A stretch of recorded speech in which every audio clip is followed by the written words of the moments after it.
செய்தியே ஜீவன் தந்திரி அன்பு துதி பாவம் நீங்கிற கழுவி விட்டி ஜீவன் தந்திரி அன்பு துதி பாவம் நீங்கிற கழுவி விட்டி உமக்கென்று வாழ பிரித்தெடுத்து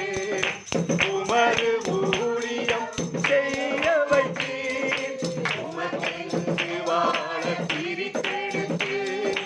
உமது ஊழியம் செய்ய வைத்தீர் நன்றி